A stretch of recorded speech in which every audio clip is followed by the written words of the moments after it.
Hello everyone, welcome to my YouTube channel. आज हमारा mock test number 2 है जो उत्तर प्रदेश पुलिस और एसएससी जीडी के लिए बहुत ज़्यादा फायदेमंद होने वाला है।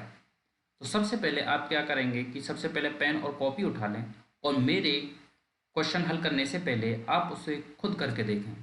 अगर एक बार आप उसे खुद करके देखोगे, अगर कहीं आपसे गलती भी होती है और उसके बाद अगर मेरा सॉल्यूशन देखते हो तो उस क्वेश्चन आपको बहुत ही ज़्यादा समझ में आएगा और आपके दिमाग में बहुत समय तक वह रह पाएगा। तो चलिए शुरुआत करते हैं अपने प्रैक्टिस की। चलिए शुरुआत करते हैं अपनी प्रैक्टिस की सवाल नंबर 1 से, जिसमें कहा गया है कि उन संख्याओं का गुणनफल ज्ञात कीजिए जिनका एचसीएफ और एलसीएम 8 और 40 है। तो आपने फॉर्मूला पढ़ा होगा। फॉर्मूला है पहली संख्या गुणा दूसरी संख्या बराबर होता है हमारा एफ यानी कि मासापा गुणा एलसीएम यानी कि लासापा। तो उसने पूछा है संख्याओं का गुणनफल, यानी कि इनका उसने गुणनफल पूछा है।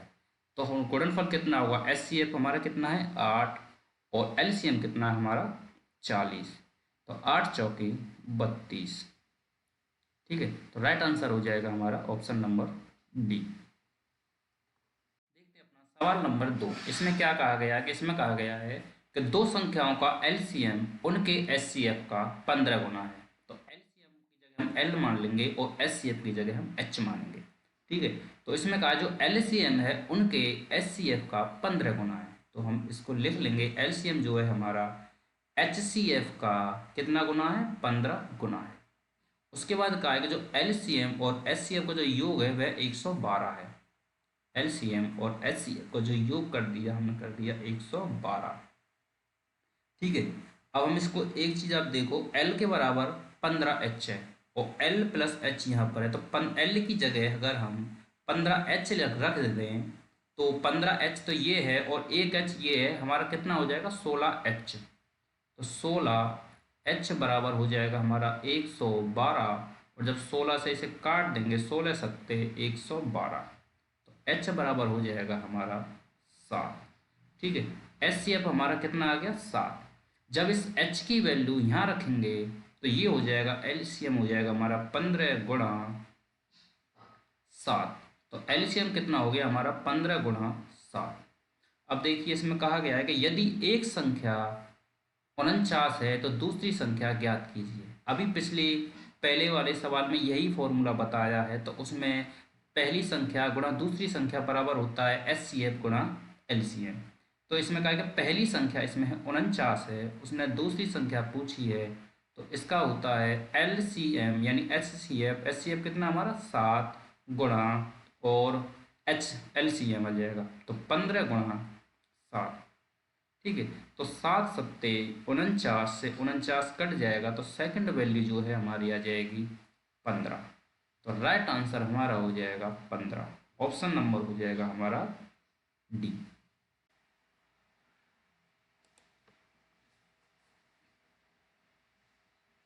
देखिए सवाल नंबर 3 में क्या कहा गया है। तो सवाल नंबर 3 में कहा गया है कि 150 को 20% बढ़ाया जाता है और फिर 25% घटाया जाता है, नया नंबर ढूंढें। तो इसको किस तरीके से करेंगे, इसको करेंगे हम 350 गुणा 6/5 गुणा 3/4। ठीक है, अब इसको हम काट देंगे, 2 से काटेंगे, 2 तिया 6 और 2 दूनी 4, 5 दूनी 10 और इस 10 से ये कट जाएगा 0। तो हमारा क्या आ जाएगा, हमारा आ जाएगा 35 गुणा 3 9। 35 नम्मा हो जाएंगे आपके 315। ठीक है, अगर किसी स्टूडेंट्स को ये नहीं पता है कि मैंने 6/5 और 3/4 कैसे लिखा है, तो ये मैंने आपको बेसिक प्रतिशत की क्लास में बताया था। 20% का मतलब होता है 1/5। उसने कहा 20% बढ़ाएंगे, तो 20% बढ़ाने का मतलब है कि 5 पे 1 बढ़ा देंगे तो संख्या हमारी क्या हो जाएगी, संख्या हमारी हो जाएगी 6/5। उसके बाद उसने कहा है 25% का मतलब होता है 1/4। उसने कहा 25% घटा देंगे, यानी 4 पर जब हम 1 घटा देंगे तो संख्या हमारी आएगी 3/4।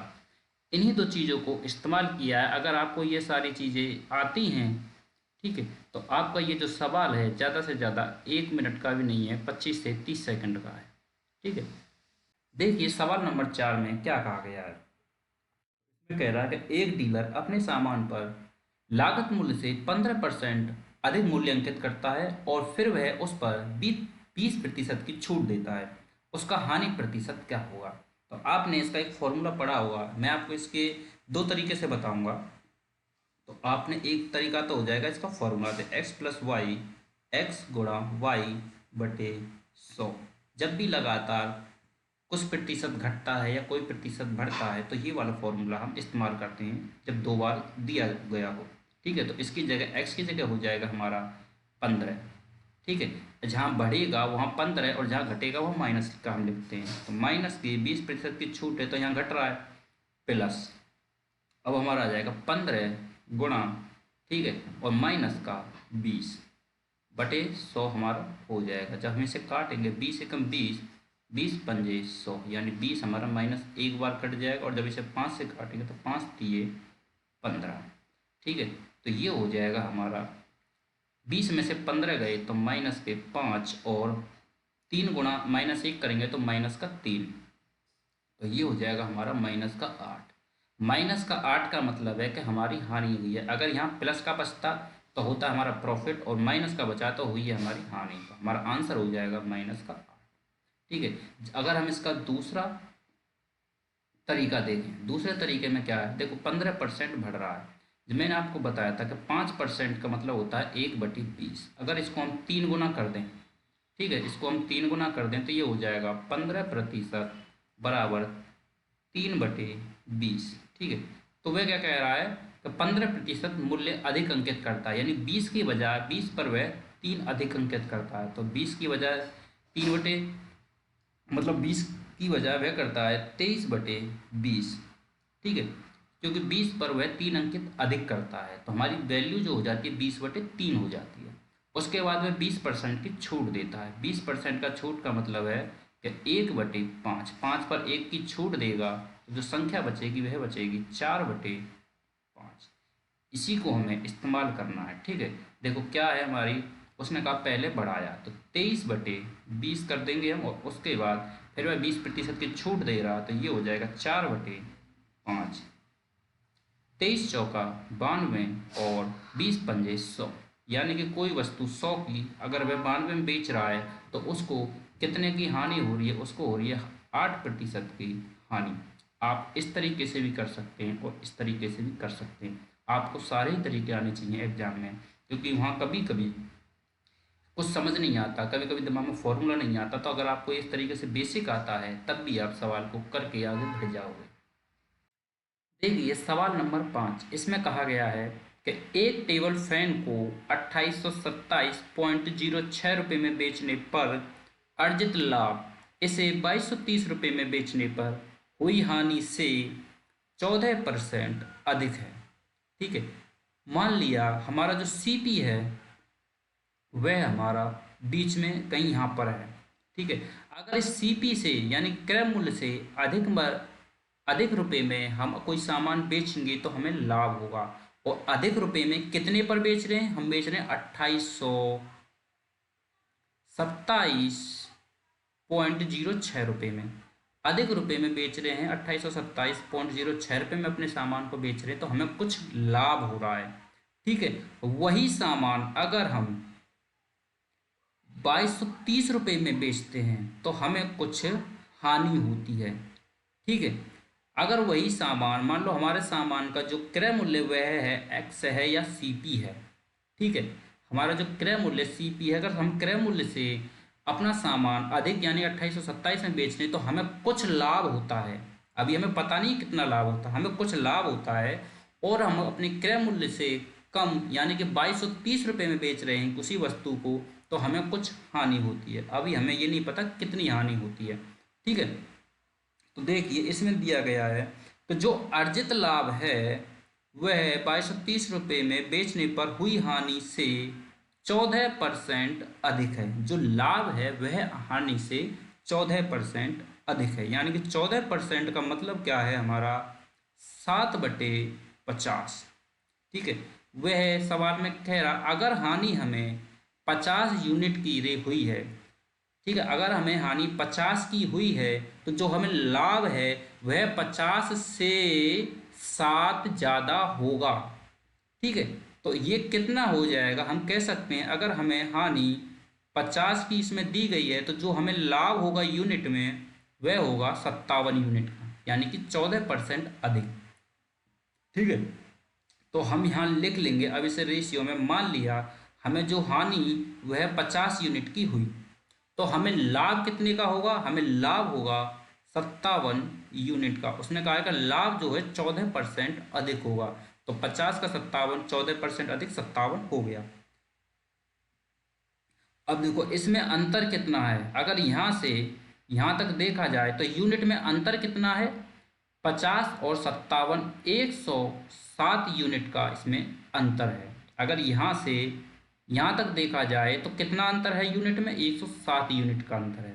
ठीक, और लेकिन अगर रुपयों में देखा जाए तो रुपयों में अंतर कैसे निकालेंगे, बड़ी वैल्यू से छोटी वैल्यू घटा देंगे। तो इसमें घटाएंगे 2230, हम इसमें घटा देंगे। ठीक है, तो ये तो 0.06 आ जाएगा, फिर आ जाए बचेगा 7, 12 में से 3 गए तो 9, और 7 में से 2 गए तो 5। ठीक है, ये क्या आ गया है हमारा, ये हमारा आ गया रुपयों में अंतर। ठीक है, अगर यूनिट में देखें तो इतना अंतर है, और अगर रुपयों में देखें तो इतना अंतर है, तो हम निकाल लेंगे अब। तो हमें 107 यूनिट के बराबर हमारा आ गया 597.06 रुपये। ठीक है, अब देखो हमें अगर क्रय मूल्य निकालना है, क्योंकि हम विक्रय मूल्य 14% लाभ प्राप्त करने के लिए हमें विक्रय मूल्य पर बेचना होगा। कितने पर बेचेंगे, जब हमें क्रय मूल्य पता होगा, अपनी वस्तु का क्रय मूल्य पता होगा पक्का, तभी तो हम उस पर 14% लाभ प्राप्त कर पाएंगे। तो 14% लाभ प्राप्त करने के लिए हमें पहले अपना क्रय मूल्य निकालना होगा, और क्रय मूल्य निकालने के लिए हम क्या करेंगे, देखो हमें 107 यूनिट की वैल्यू, 107 यूनिट की वैल्यू हमें दे रखी है 597.06 रुपये। ठीक है, अब एक काम कर सकते हैं, हमें क्रय मूल्य पर पहुंचना है, या तो हम 57 यूनिट की वैल्यू निकाल लें। ठीक है, या तो हम 57 यूनिट की वैल्यू निकाल लें और इसमें से घटा दें, तो अब भी हम यहाँ अपने क्रय मूल्य पर पहुंच जाएंगे। या फिर हम 50 यूनिट की वैल्यू निकाल लें और इसमें जोड़ दें, तब भी हम अपने क्रय मूल्य पर पहुंच जाएंगे। तो हम क्या करते हैं, हम आसान बनाने के लिए 50 यूनिट की वैल्यू निकाल लेंगे, उसके बाद हम इसमें जोड़ देंगे, उसके बाद हमारा क्या आ जाएगा, क्रय मूल्य। और जब क्रय मूल्य आ जाएगा तो 14% का उस पर प्रॉफिट अपना निकाल लेंगे। ठीक है, तो जब हम इसमें 50 यूनिट की निकालेंगे तो ये हो जाएगा 597.06 बटे 107, और गुणा हमें कितने की वैल्यू निकालनी है, 50 की। एक यूनिट की वैल्यू हो जाएगी 597.06 बटे 107, और 50 यूनिट की निकालने के लिए 50 का इसमें गुणा कर देंगे। अब देखो जब इसको पॉइंट को हटाएंगे तो नीचे आ जाएगा 2 जीरो, 100 हो जाएगा। ठीक, जब हम इसे काटेंगे तो ये 50 से 100 2 बार कट जाएगा, और जब ये 2 से इसे काटेंगे तो ये कटेगा 2 दूनी 4, बचा 1, 2 नाम 18, और 2 अट्ठे 16, 2 पंजे 10, और 2 तिये 6। तो हमारा जो ये वैल्यू जो आई है, हमारी ये वैल्यू आ गई हमारी 29,853 बटे 107। अब देखो 107 से हम इसे डायरेक्ट तो काट नहीं सकते, तो हम क्या करेंगे, हम इसे साइड में एक बार भाग देकर देख लेंगे। ठीक है, क्या है ये 829, 853। देखो 2 बार जाएगा, सबसे पहले 3 बार जाएगा तो ज़्यादा हो जाएगा, तो ये हो गया 214। ठीक है, 4 8 बचा 3, अब जाएगा इसमें 7 बार, क्योंकि 8 बार जाएगा तो 56, 8 सत्ते 56, 856 हो जाएगा, और ये है 845। तो 7 सत्ते 49, और ये हो जाएगा 7 एकम 7। तो 15 में से 9 गए तो 6, यहाँ बचे 3, 3 13 में से 4 गए तो 9, उतारेंगे 3, तो ये जाएगा अब 9 बार, 9 सत्ते 63, 9 एकम 9। तो हमारा ये पूरा पूरा कट गया, कितने बार कट गया हमारा, 279 बार। ठीक है, हमारा ये पूरा पूरा कट गया 279 बार, हमारे पूरा पूरा 279 बार कट गया। ठीक है, अब ये 279 रुपये, 50 यूनिट की वैल्यू आई है 279 रुपये, तो हमें अगर क्रय मूल्य चाहिए तो हम इसे 2230 रुपये में अगर 279 रुपये हम जोड़ दें तो हमारा क्या आ जाएगा, हमारा आ जाएगा क्रय मूल्य, यानी कि हमारा सीपी आ जाएगा। तो कितना हो गया, 9, 7 और 3 10, हासिल 1, 2 और 2 4 और 1 5, और ये हमारा 2 आ गया। अब 2509 रुपये हमारा क्रय मूल्य आ गया। अब वह कह रहा है कि 14% के लाभ पर हमें इसे बेचना है। 14% का लाभ का मतलब है कि 114/100 का हमें इसमें गुणा करना है, यानी 100 की वस्तु को हमें 114 में बेचना है। देखो अब इसमें देखो हम इसमें देख सकते हैं, देखो पूरा पूरा तो 100 कटेगा नहीं, इसका मतलब इसमें पॉइंट है नहीं है इसमें, तो ये तो हो नहीं सकता। ठीक है, और 9 चौके 36, यानी कि पीछे क्या आएगा, पीछे 6 आएगा।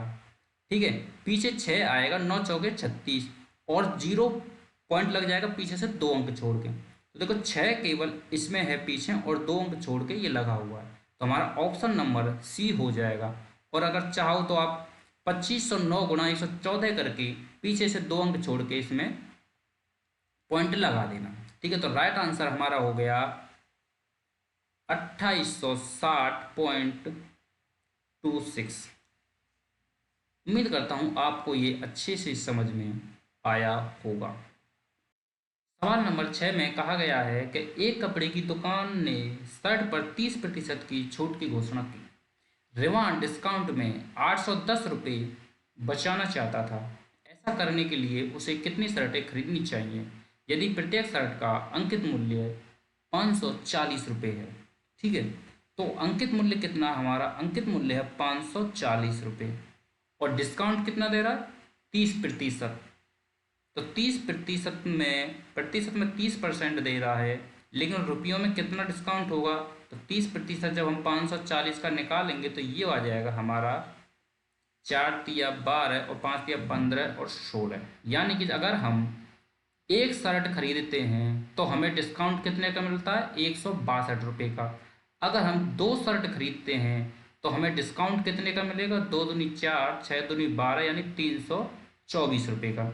ठीक है, अगर हम 2 शर्ट खरीदते हैं तो हमें डिस्काउंट मिलेगा 324 रुपये का। अगर हम ऐसे ही जब हम 5 शर्ट खरीदेंगे तो जब हम इसमें 5 का गुणा कर देंगे, ठीक है, जब इसमें 5 का गुणा करेंगे तो 5 आ जाएगा, और 5 का गुणा यहाँ पर करेंगे तो 5 दूनी 10, 5 छिंगी 30, और 10, 30 और 1 31। ठीक है, और हासिल 3 और 5 और 3 8। तो जब हम 5 शर्ट खरीदेंगे तब हमें डिस्काउंट कितने रुपए का मिलेगा, जब हमें डिस्काउंट मिलेगा 810 रुपये का। तो राइट आंसर हमारा हो जाएगा ऑप्शन नंबर डी। या फिर आप इस तरीके से भी कर सकते थे, जैसे ही आपने एक शर्ट का निकाला कि एक शर्ट पे हमें 162 रुपये का डिस्काउंट मिलेगा, तो इसे 810 में 162 का भाग देकर भी इसे आप निकाल सकते थे। ठीक है, तो हमारा राइट आंसर हो जाएगा ऑप्शन नंबर डी। बढ़ते हैं अपने अगले सवाल पर। देखिए सवाल नंबर 7 में कहा गया है कि एक दुकानदार 12% के लाभ पर सामान बेचता है और ऐसे वजन का उपयोग करता है जो मूल वजन से 15% कम है। उसका कुल प्रतिशत लाभ ज्ञात कीजिए। जब मैंने आपको प्रॉफिट और लॉस कराया था तो मैंने आपको एक कॉन्सेप्ट पढ़ाया था, उसी कॉन्सेप्ट को मैं यहाँ पे इस्तेमाल करूँगा। हमने मान लो कोई वस्तु 100% की थी, वह हमने 12% लाभ यानी कि 112% पे हमने उसे बेच दिया। ठीक है, अब वह दूसरी बार में वजन में गड़बड़ी कर रहा है, यानी कि 100% की ग्राम यानी 100% की वजन को 100% वजन की जगह वह केवल 85% यानी कि 15% वजन कम का इस्तेमाल कर रहा था, यानी कि वह 85% वजन का ही इस्तेमाल कर रहा है। तो इसके लिए मैंने आपको बताया था कि 2 फ्रैक्शन बनती हैं, 100/112 और या तो 112/100। ठीक, और इसका भी मैंने बताया था कि इसकी भी 2 फ्रैक्शन बनेंगी, 100/85 या फिर 85/100।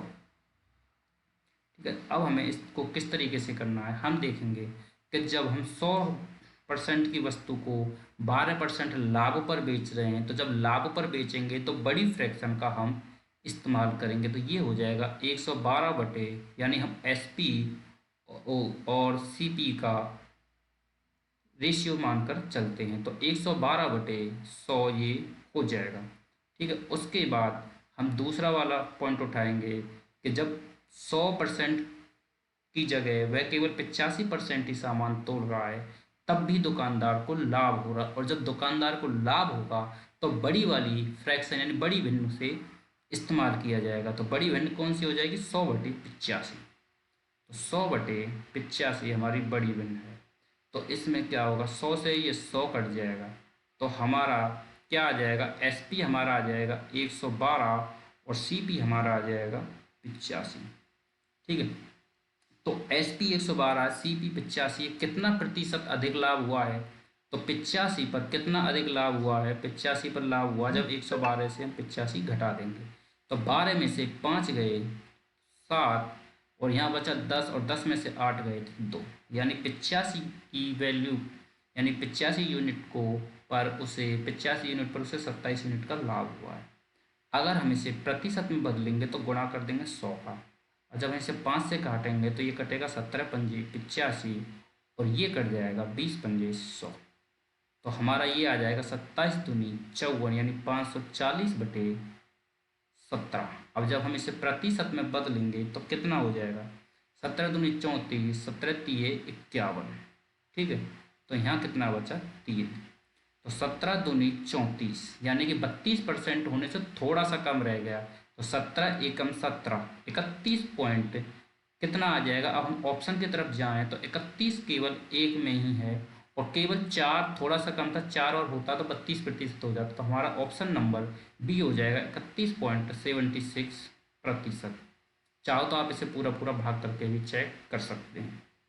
ठीक है, देखते हैं सवाल नंबर 8। इसमें कहा गया है कि चक्रवृद्धि ब्याज और साधारण ब्याज के बीच का जो अंतर है 1.5 वर्ष के लिए 8% की दर से निश्चित राशि के लिए 228 रुपये है। तो हम इसे लिख लेंगे कंपाउंड इंटरेस्ट, और यानी चक्रवृद्धि ब्याज और सिंपल इंटरेस्ट, यानी कि साधारण ब्याज का जो अंतर है वह इसने दिया 228 रुपये। ठीक है, अब इसमें कहा जब चक्रवृद्धि ब्याज अर्धवार्षिक रूप से संयोजित होता है और साधारण ब्याज की गणना वार्षिक रूप से होती है तो राशि क्या है? ठीक है, तो सबसे पहले हम इसमें देखो साधारण ब्याज कितना होगा। साधारण ब्याज में 1.5 साल के लिए तो साधारण ब्याज होता है दर गुणा समय। तो दर कितनी दी हुई है? इसमें दर दी है यानी 8%, और समय कितना दिया हुआ है? हमें समय दिया है इसमें 1.5 वर्ष, यानी कि 1.5 का मतलब होता है 3/2। जब हम इसे काट देंगे 2 चौके 8 और 4 तिया 12, तो हमारा जो ब्याज बनेगा साधारण ब्याज वह बनेगा 12%। ठीक है, तो हमारा साधारण ब्याज कितना हो गया? 12%। अब हम निकालेंगे अपना चक्रवृद्धि ब्याज हमारा कितना प्रतिशत बनेगा। चक्रवृद्धि ब्याज का मतलब है, यानी इसने कहा चक्रवृद्धि जो ब्याज है वह अर्धवार्षिक रूप से संयोजित होता है। अर्धवार्षिक रूप से मतलब है कि 1 साल, और 1 साल से जब आधे साल में हम अपना ब्याज जोड़ने लग जाएंगे, ब्याज पे ब्याज लगाने लग जाएंगे, तो उसे कहते हैं अर्धवार्षिक। और अर्धवार्षिक का मतलब आधा साल, आधा साल का मतलब होता है 6 महीने। ठीक है, तो आधा साल का मतलब 6 महीने, तो 1.5 साल में कितने 6 महीने हो जाएंगे? कितनी बार 6 महीने आएंगे? 3 बार। ठीक है, 1 साल में 2 बार 6 महीने आएंगे और आधे साल में 1 बार आएगा, तो टोटल 1.5 साल में 6 महीने कितनी बार आएंगे? 3 बार। 6 महीने 1 साल हो गए और ये हो गया हमारी 1.5 साल। ठीक है, जब वह 1 साल के लिए 8% लग रहा है तो आधे साल के लिए भी जो दर होगी वह भी आधी हो जाएगी। तो दर हमारी हो जाएगी 8 से आधी हो जाएगी 4%। 6 महीने के लिए 4 लगेगा, फिर 6 महीने के 4% और फिर 6 महीने के लिए 4%। ठीक है, तो ये हमारा चक्रवृद्धि ब्याज लगेगा। अब हम इसे चक्रवृद्धि ब्याज को किस तरीके से निकालेंगे? आप एक फॉर्मूला तो आप जानते हैं, जब सक्सेसिव जो ब्याज लग रहा है सक्सेसिव इंक्रीज हो रहा है, तो जब सक्सेसिव इंक्रीज होगा तो x+y+xy/100 ये वाला फॉर्मूला भी आप लगा सकते हैं। लेकिन ये 2 पे लगेगा, 3 पे तो लगेगा नहीं। तो सबसे पहले क्या करेंगे हम? सबसे पहले हम इसको 2 पे लगाएंगे। तो 2 का क्या लगेगा? 4 और 4 कितना हो जाएगा? 8। ठीक है। और फिर क्या होगा, प्लस, और 4 4 गुणा बटे 100 है तो 4 चौक 16 और नीचे 100 है, तो पॉइंट क्या आ जाएगा हमारा, .16। ठीक है। अब हम इस पर लगाएंगे, इस पर और इस पर। ठीक है, जब हम इस पर और इस पर लगाएंगे तो ये तो है हमारा 8.16 प्लस 4 प्लस 8.16 गुणा 4/100, तो ये आ जाएगा हमारा 8 और 4 12, 12.16 प्लस, ये देखो 16 चौके 64 और 8 चौके 32, यानी कि 32 64 ये आ गया। गुणा करके जब 816 का गुणा 4 से किया तो 32 64 आ गया। ठीक है। अब देखो पहले ही वह 2 पॉइंट बाद लग रहा है और नीचे 100 है, तो 100 को भी करेंगे, जब 100 को भाग देंगे तो तब भी 2 पॉइंट और खिसक जाएगा। तो जब पहले ही 2 पॉइंट है, 2 पॉइंट 100 0 से बढ़ जाएगा, तो ये आ जाएगा हमारा पॉइंट अब 4 अंक छोड़ के पीछे से। जब हम इसको जोड़ेंगे तो पॉइंट के नीचे पॉइंट रखते हैं, तो ये आ जाएगा 12 पॉइंट, ये आ जाएगा 48 64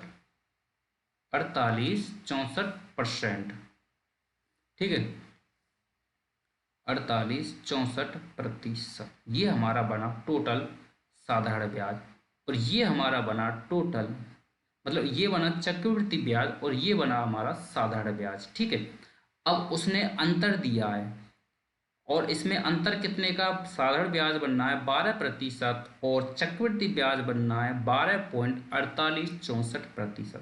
तो इन दोनों के बीच में अंतर कितना है, अंतर है 0.4864%।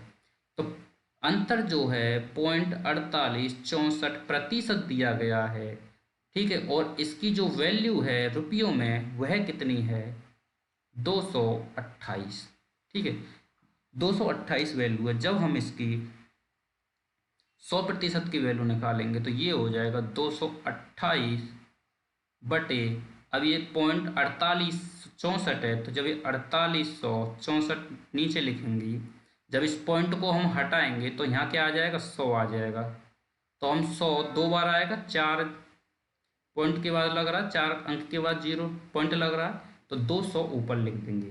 ठीक है। और हमें, ये तो हमारी 1% की वैल्यू है, मान लो ये हमारी 1% की वैल्यू आई है। और जब हमें 100% की वैल्यू चाहिए तो हमें इसमें गुणा करना पड़ेगा 100 का। ठीक है। अब हम इसे काट देंगे और हमारा 100% जो राशि है वह हमारी आ जाएगी। इसमें हम क्या करेंगे, देखो सबसे पहले हम काटेंगे इसको 16 से। क्या ये ऊपर वाला 16 से कट रहा है, एक बार चेक कर लेते हैं। 16 एकम 16, 16 दूनी 16 एकम 16, यानी कि ये पूरा पूरा 16 बार से नहीं कट रहा, तो हम कोई बात नहीं, पहले इसको 8 से काटेंगे। ये कटेगा 8 दूनी 16, ये 8 से भी नहीं कट रहा, ये कटेगा सीधा केवल 4 से। ठीक है। जब हम इसे 4 से काटेंगे तो ये कट जाएगा 4 से, 4 पंजे 20 और 4 सत्ते। जब हम इसे 4 से काटेंगे तो 4 एकम 4, 4 दूनी 8 और 4 एकम 4, 4 छिंगी 24। ठीक है, 4 से ये कट गया। अब ये कटेगा, फिर हम इसे 4 से अगर हम काट देते हैं इसे, तो 4 या 12 और 4 चौके 16, 4 से इसे काटेंगे तो ये कटेगा 25 बार। ठीक, फिर ये 4 से कट रहा, तो 4 सत्ते 28 और 4 छिंगे 24, और फिर हम इसे 4 से काट देंगे तो ये कट जाएगा फिर से 25 बार। फिर ये 4 से कट रहा है, 19 चौके 76, और फिर इसे हम 4 से काट देंगे तो ये कटेगा 25 बार। ठीक है। अब ये 19 से ये कट रहा 3 बार, 19 3 57। ठीक है, तो हमारी राशि आई कितनी, 3 गुणा 25 गुणा 25 गुणा 25। देखो आप इसको 25 गुणा 25 गुणा 25 गुणा 3 करके भी हल कर लो, लेकिन एक बार पहले ऑप्शन को भी देख सकते हैं। देखो इसमें लास्ट में क्या आएगा, 5 गुणा 5 गुणा 5 करोगे और 5 गुणा 3 करोगे तब भी लास्ट में 5 ही आएगा। ठीक है, तो इसमें लास्ट में 5 नहीं है, ये ऑप्शन हट गया। इसमें 0 है, ये भी नहीं हो सकता, ये भी नहीं हो सकता, केवल एक ही ऑप्शन के पीछे 5 है। तो हमारा जो राइट ऑप्शन है ऑप्शन नंबर डी हो जाएगा। उम्मीद करता हूँ आपको ये अच्छे से समझ में आया होगा। बढ़ते अपने अगले सवाल पर।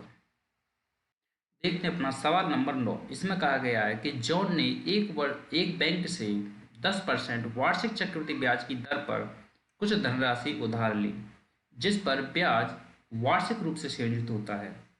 यदि उसने 4 वर्ष के अंत में इतने रुपए का भुगतान करके अपना ऋण चुकाया तो उसने उधार ली गई राशि क्या है। ठीक है, मैंने आपको बताया था कि यदि प्रिंसिपल जो है 10% बढ़ा दिया जाता है तो वैल्यू कितनी हो जाती है 11/10। अगर 2 बार बढ़ाया जाता है तो हो जाती है दोबारा हो जाती है 11/10। अगर इसको वापस हमें लेके आना है, ठीक है, वापस हमें लेके आना है तो क्या करना होगा, जो ये 11/10 दो बार गुणा हुआ तो हम इसको करेंगे 10/11 गुणा 10/11, जिससे कि हम फिर से प्रिंसिपल पा सकेंगे। 11 से 2 बार है ये कट जाएगा और 10 से 10 ये कट जाएगा, तो हमारी जो राशि है फिर से वही प्राप्त हो जाएगी। यही सेम कॉन्सेप्ट हम इस सवाल पर इस्तेमाल करेंगे। ठीक है, तो इसमें 10% वार्षिक चक्रवृद्धि ब्याज लग रहा है, हर साल 10% बढ़ रहा है और 4 साल तक बढ़ा है, और 4 साल बढ़ने के बाद राशि हो गई है 21,961.50। ठीक है, और यह कितनी बार बढ़ा, ये 4 बार बढ़ा था। अब हमें ये 4 बार बैक जाना है, यानी 4 बार पीछे जाना है। तो बड़ी होगी तो 11/10 हुआ होगा 4 बार, लेकिन अब हमें पीछे जाना है। ठीक है, प्रिंसिपल निकालना तो हम करेंगे 10/11, और 4 साल बढ़ा था तो हम इसको ये 4 बार करना पड़ेगा। ठीक है, 10/11 गुणा 10/11। अब बस इसको काट दो और उत्तर आपका आ जाएगा। ये पॉइंट को हटा के हम नीचे क्या लिख देंगे 100। एक जीरो से एक जीरो गई, ये जीरो से ये जीरो गई। अब हम इसे 11 से काट देंगे। जब हम इसे 11 से काटेंगे तो 11 एकम 11, ठीक है, बचेंगे 10, ये हो गया 109, तो 11×99। फिर बचे 10, ये हो गया 106। फिर 11×99, फिर बचे 7, ये हो गया 71। 11×6 = 66। फिर बचे 5 और 5 लास्ट में, तो ये होगा 11×5 = 55। जब हम इसे फिर से 11 से काटेंगे तो ये हो जाएगा 11×1 = 11, बचे 8, तो ये हो गया 11×8 = 88। बचा 1, 11×1 = 11 और बचे 5 और 11×5 = 55। फिर जब हम इसे 11 से काटेंगे तो ये हो जाएगा 11×1 = 11, बचे 7 और 11×6 = 66 और बचे 5 और 11×55। और फिर जब हम इसे 11 से काटेंगे तो ये कटेगा 11×11 = 11×55। तो देखो 15 गुणा 10 गुणा 10 गुणा 10, यानी 15 के पीछे 3 जीरो हमारा उत्तर आ जाएगा। तो हमारा उत्तर आ जाएगा 15,000। राइट आंसर हो जाएगा। ऑप्शन नंबर बी हमारा राइट आंसर इसका हो जाएगा। उम्मीद करता हूँ ये कॉन्सेप्ट आपको अच्छे से समझ में आया होगा। देखते हैं अपना सवाल नंबर 10। इसमें कहा गया है कि A/B बराबर 5/6 है और B/C बराबर 6/7 है। तो A+B, B+C और C+A हमें निकालना है। हम सबसे पहले A/B/C का अनुपात निकाल लेंगे। A/B/C, तो A/B की नीचे AB की जगह AB लिख देंगे, तो 1/B कितना 5/6। उसके बाद B/C है, तो B/C की जगह क्या है 6/7। अब देखो B यहाँ पर भी 6 है तो यहाँ पर भी 6 है, तो हम इसको सीधा सीधा लिख देंगे। सीधा इसका अनुपात जो है वह आ जाएगा सीधा का सीधा 5/6/7। ठीक है, क्योंकि हमको B 5 से जब कंपेयर किया तब भी 6 है, और सब C से यानी 7 से जब कंपेयर किया तब भी 6 ही है, तो हमको इसमें कुछ भी चेंज करने की ज़रूरत नहीं पड़ी। अब देखो A+B का मतलब क्या है 5 और 6 11। ठीक है, अनुपात BC का मतलब है 6 और 7 13 अनुपात, और C और A का मतलब है 7 5 12। तो हमारा उत्तर हो जाएगा 11 13 12। तो 11 13 12 ऑप्शन नंबर सी हमारा राइट आंसर हो जाएगा। देखते हैं सवाल नंबर 12। इसमें कहा गया है कि 7 5 और 3 का चौथे अनुपात से 7 और 13 के तीसरे अनुपात के बीच का अनुपात क्या है। देखो जब 3 संख्या दी हो और चौथा अनुपात पूछा हो तो 4 अनुपात कौन कौन से होते हैं, A/B, समानुपात, C/D। तो इनका हो जाता है A/B। A/B बराबर होता है समानुपात, समानुपात का मतलब होता है बराबर, और ये हो जाएगा C/D। ठीक है, ये तो होता है जब हमारे 4 वैल्यू दी गई हों, और जब हमारी 2 वैल्यू दी गई हों तो तीसरा अनुपात पूछा हो तो ये होता है A/B समानुपात B/C, और हमारा जो तीसरा अनुपात है वह हमारा होता है C। ठीक है, तो इसको लिखेंगे हम A/B बराबर B/C। तो ये आएगा हमारा AC, A गुणा C हो जाएगा कैंची मार, तो ये बराबर BC स्क्वायर। और हमें C की जब वैल्यू निकालनी है, क्योंकि हमें थर्ड प्रमोशन निकालना है इसका, ठीक है, तीसरा अनुपात निकालना है, तो C है, और जब C की वैल्यू निकालेंगे तो ये हो जाएगा B स्क्वायर बटे A। ठीक है, तो हमें किस क्या क्या अनुपात निकालना, और इसमें हमें जब D की वैल्यू निकालनी है चौथे अनुपात की, तो ये हो जाएगा AD बराबर BC। जब D की वैल्यू निकालनी है तो हो जाएगा BC बटे A। ठीक है, इस चौथे अनुपात की और इस तीसरे अनुपात की, इन दोनों के बीच हमें अनुपात पूछा है, तो बस रख दो इनकी वैल्यू और अनुपात निकाल लो। BC कौन कौन से हैं, 5 और 3, 5 गुणा 3 बटे ये क्या है 7 हमारा अनुपात। B स्क्वायर, B कितना है, 13, 13 गुणा 13, और A कितना है हमारा 7। ठीक है, तो 7 से ये 7 कट गया, तो हमारा जो अनुपात है वह आ गया 5 तिया 15 अनुपात, और 13 का स्क्वायर होता है 169। तो हमारा जो राइट आंसर हो गया 15 अनुपात 169। ऑप्शन नंबर हमारा हो गया सी। देखिए सवाल नंबर 12 में कहा गया है कि 10 वस्तुओं का की औसत लागत जो है 89 रुपये है। यदि एक वस्तु की कीमत 35 रुपये है तो शेष 9 वस्तुओं की औसत लागत रुपये में ज्ञात कीजिए। इसमें दिया गया है कि जो 10 वस्तुएं हैं उनकी जो औसत लागत है 89 रुपये, और उनमें एक वस्तु की औसत लागत है 35 रुपये, जिसको कि बाहर निकाल दिया गया, और बाकी उसमें 9 की उसने पूछा है। ठीक है, तो एक चीज़ आप ध्यान दो, ये कह रहा कि मान लिए ये जो 10 वस्तुएं हमने मान ली, ये 10 लोग हैं, 10 व्यक्ति हैं, और हर व्यक्ति के पास 89 रुपये हैं, हर व्यक्ति के पास 89 रुपये हैं। ठीक है, जब ये एक इन 10 में शामिल था, तो औसत का मतलब होता सबके पास बराबर। जब ये एक इन 10 में शामिल था तो इसके पास भी 89 रुपये थे उस समय। ठीक है, लेकिन जब ये बाहर आया तो इसके पास जब तो 89 थे, लेकिन जब ये बाहर आया तो अपने केवल 35 ही लेके आया। तो ये छोड़ के कितने आया, जब उसके पास, जब ये 10 में शामिल था तो इसके पास 89 रुपये थे, जब ये 10 से बाहर कर दिया गया तो जो इसके पास एक्चुअल पैसे थे वह 35 थे, तो ये बाहर आया निकल के, तो 35 रुपये ही अपने वापस लेके आया। तो छोड़ के कितने आया, ये छोड़ के आया, 9 में से 5 गए तो 4, और 8 में से 3 गए तो 5, यानी कि ये मान लो 54 रुपये छोड़ आया। अब ये 54 रुपये छोड़ आया, किसके लिए छोड़ के आया ये 54 रुपये, इन 9 के लिए, क्योंकि ये तो इस ग्रुप से बाहर निकल गया। अब ये 54 रुपये इन 9 लोगों के लिए छोड़ के आया। ठीक है, इन 9 लोगों की औसत आयु, औसत मतलब कितना था 89, इन 9 लोगों के पास औसत रुपये 89 थे। ठीक है, अब ये एक्स्ट्रा और 54 रुपये ये छोड़ आया एक, तो ये जो 54 रुपये हैं ये 9 लोगों में बराबर बराबर बटेंगे, तो कितना आएगा, जब इसमें 54 में 9 का भाग दे देंगे तो 9 छिंगे 54, यानी 6 रुपया और इनको एक्स्ट्रा मिल जाएंगे। तो पहले इनके पास 89 थे, अब इनको 6 और मिल जाएंगे, तो टोटल कितने हो जाएंगे 95। ठीक है, तो इसका जो राइट आंसर होगा 95, ऑप्शन नंबर डी हो जाएगा। उम्मीद करता हूँ इस तरीके से आपको अच्छे से ही समझ में आया होगा। सवाल नंबर है 13। इसमें कहा गया है कि एक व्यक्ति बीमारी के कारण एक व्यक्ति का वजन एक महीने में 80 किलो से घटकर 64 किलो रह गया। व्यक्ति के वजन में कितने प्रतिशत की कमी हुई। और व्यक्ति का जो वजन था पहले कितना था 80 था, 80 से घट के कितना हो गया 64। ठीक है, तो अगर हम इसे काट दें तो 16 चौके 64 और 16 पंजे 80। ठीक है, तो ये हो रहा है 5/4/5, यानी कि पहले व्यक्ति का वजन 5 था और 5 से घटकर कितना हो गया 1। तो कितने की कमी आई, 5 पर आई 1 की कमी। ठीक है, अब 1/5 का मतलब कितना होता है 20%। अगर आपको ध्यान नहीं है तो इसमें 100 का गुणा करके भी आप निकाल सकते हो 20%। ऑप्शन नंबर हमारा सी इसका राइट आंसर हो जाएगा।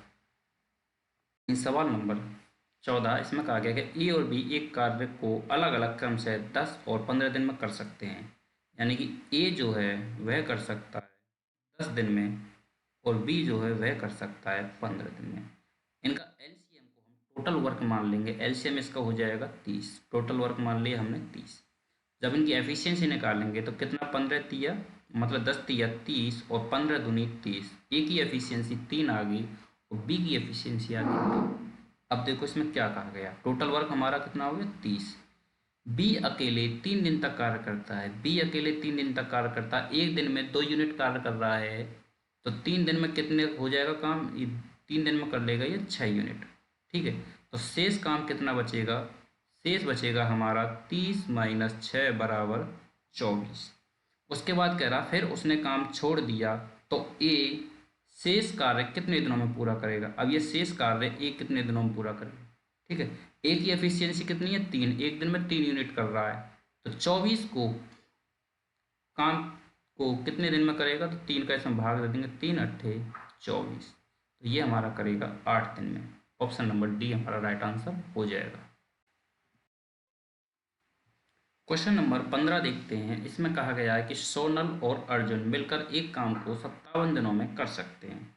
यानी सोनल और अर्जुन कितने दिन में कर रहे हैं, 57 दिन में। ठीक, अर्जुन और रोहन 38 दिनों में कर सकते हैं, अर्जुन और रोहन कर रहे हैं 38 दिनों में, और रोहन और सोनल भी 38 दिनों में करते हैं, यानी रोहन और सोनल करते हैं 38 दिनों में। अब इनका जो एलसीएम लेंगे वह हमारा टोटल वर्क हो जाएगा।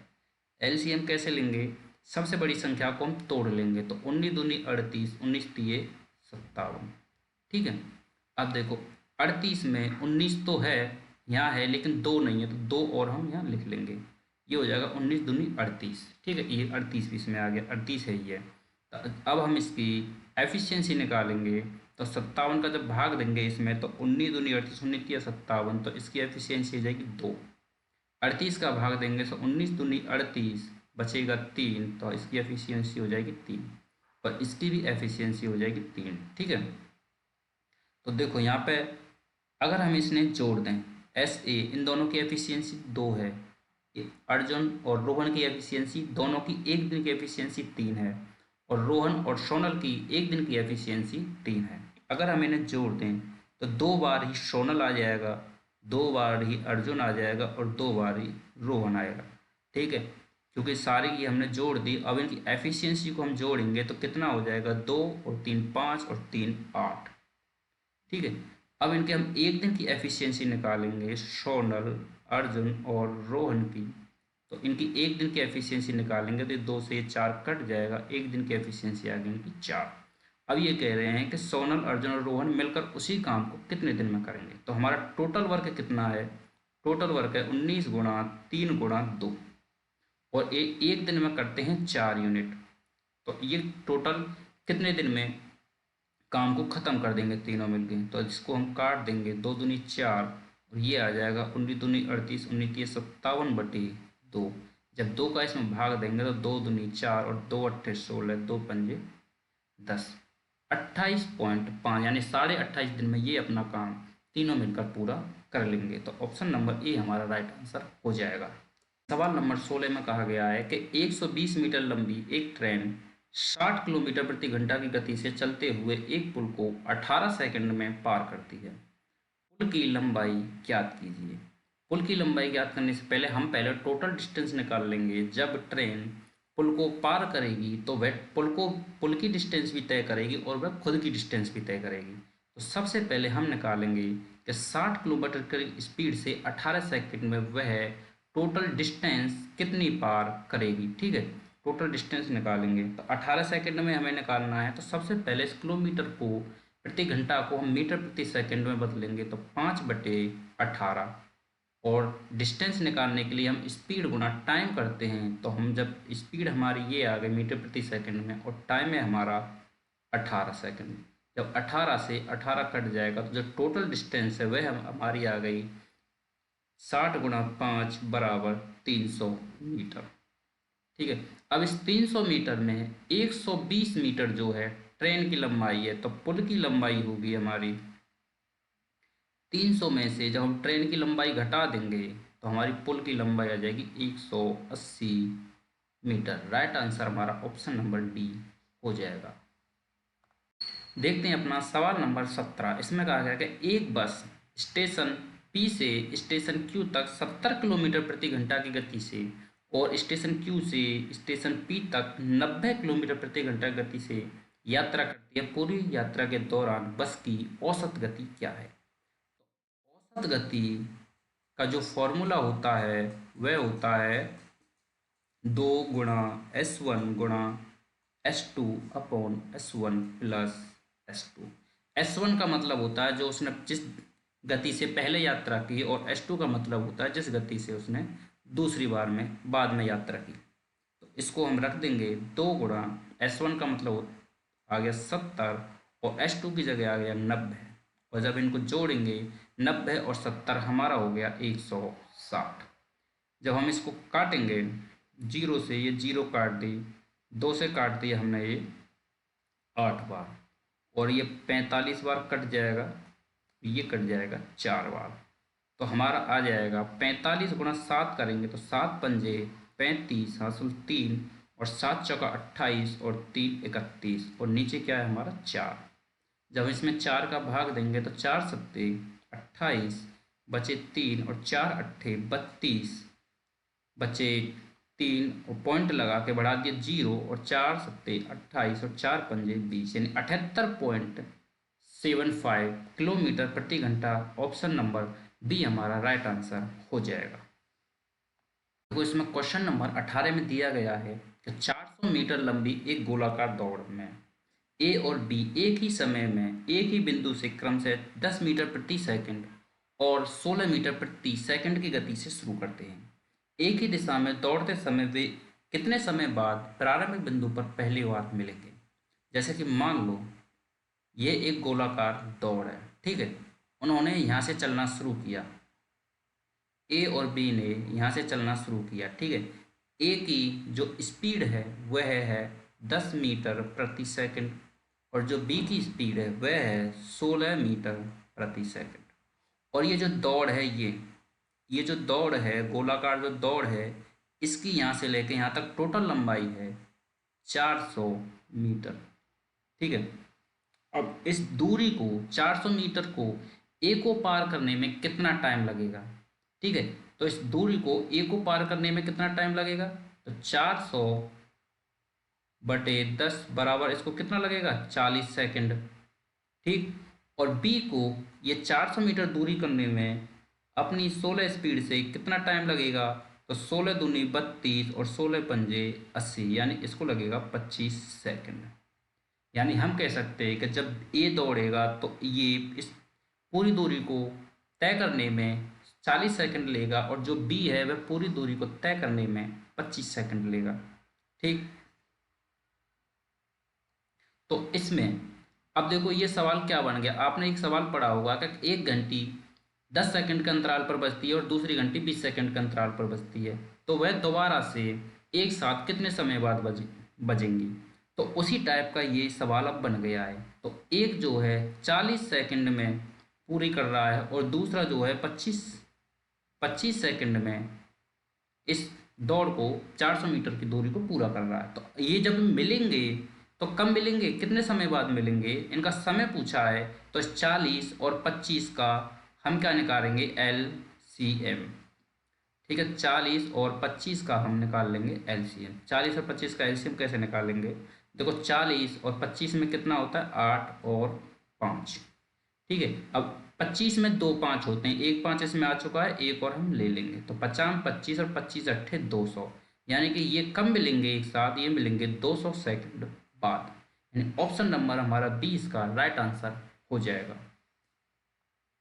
क्वेश्चन नंबर 19 में दिया गया है कि एक बेलनाकार टैंक की जो क्षमता है, क्षमता का मतलब होता है उसका आयतन, वॉल्यूम, 5632 मीटर क्यूब है। यदि इसके आधार का जो व्यास 16 मीटर है तो इसकी गहराई ज्ञात कीजिए। गहराई का मतलब है इसकी ऊंचाई हमें ज्ञात करनी है, यानी कि हाइट हमें ज्ञात करनी है। और व्यास इसका 16 मीटर है तो हमारी त्रिज्या कितनी हो जाएगी? व्यास की आधी होती है 8 मीटर, ठीक। तो इसमें क्या है, बेलनाकार वो दिया हुआ है आयतन, तो उसका फॉर्मूला क्या होता है बेलन के आयतन का? Pi r square h. Pi r square बराबर कितना दे रखा है, 5,5632। ठीक, तो हम पाई की जगह रख देंगे 22/7 और आर स्क्वायर की जगह रख देंगे हम 8 × 8 और एच तो हमें निकालनी ही है और ये हो जाएगा 5632। जब हम इसे 8 से काटेंगे तो ये हो जाएगा 8 सत्ते 56, 0 और 8 चौका 32। और फिर जब हम इसे 8 से काटेंगे तो ये हो जाएगा हमारा 8 × 2 = 64। ठीक है, और 8 × 8 = 64 और 22 से ये कट जाएगा हमारा 4 बार। तो h/7 बराबर 4 आ गया। तो h क्या आ गया हमारा, 7 × 4 यानी 7 चौका 28। तो हमारी जो हाइट है वह हो जाएगी 28 मीटर, ऑप्शन नंबर सी। देखिए सवाल नंबर 20 और हमारे प्रैक्टिस सेट का सवाल नंबर लास्ट है ये। तो इसमें कहा गया है कि सबसे लंबे खंबे की लंबाई क्या है जिसे 10 मीटर × 10 मीटर × 10 मीटर आयाम वाले कमरे में रखा जा सकता है। सबसे लंबे खंबे का मतलब होता है, देखो आपको मैं दिखा देता हूँ इसे। जैसे कि मान लो कोई कमरा है इस तरीके से, ठीक है, कोई कमरा है, वह कमरा है इस तरीके से बना हुआ है। ठीक, इस तरीके से मान लो हमारा कोई एक कमरा बना हुआ है क्योंकि इसकी चारों दीवारें हैं। अब वह कह रहा है कि इसमें सबसे लंबी छड़, सबसे लंबी छड़ का मतलब है कि मान लो इस कोने से शुरू होके और इस कोने तक वह जाए, यानी ऐसी लंबी छड़ी जो इस कोने से इस कोने तक सबसे लंबी छड़ी खड़ी हो सके, इसकी लंबाई पूछ रहा। और इसको कहते हैं हम विकर्ण। ठीक है, इसको कहते हैं विकर्ण और इसका फॉर्मूला जो होता है वह होता है L² यानी कि लेंथ और ब्रेथ यानी कि चौड़ाई और ये हो गया हमारा h² हाइट। ठीक है, तो इसी का हमें इसने आंसर पूछा है। तो L मतलब 10 और 10 का स्क्वायर हो जाएगा 100, ब्रेथ यानी कि 10 और 10 का स्क्वायर हो जाएगा 100, h यानी हाइट यानी कि 5 और 5 का स्क्वायर हो जाएगा 25। ठीक, तो ये कितना हो गया, ये हो गया 100 और 100 200 और 25, ये हो गया हमारा 225। और 225 किसका स्क्वायर होता है, ये होता है 15 का।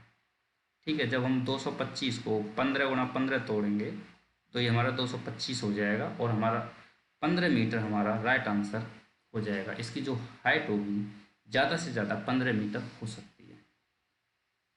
तो thank you for watching the video. उम्मीद करता हूँ आपको ये सवाल अच्छे से समझ में आए होंगे। मैंने पूरी कोशिश की है कि आपको ये सवाल अच्छे से समझ में आए। अगर आपको वीडियो पसंद आई है तो प्लीज़ वीडियो को लाइक ज़रूर कर दें और अगर आप इस चैनल पर नए हैं तो प्लीज़ चैनल को सब्सक्राइब ज़रूर कर लें और बेल आइकन को क्लिक कर लें, जिससे कि जब भी कोई मैं नई वीडियो डालूँ तो आपको सबसे पहले नोटिफिकेशन पहुँच जाए।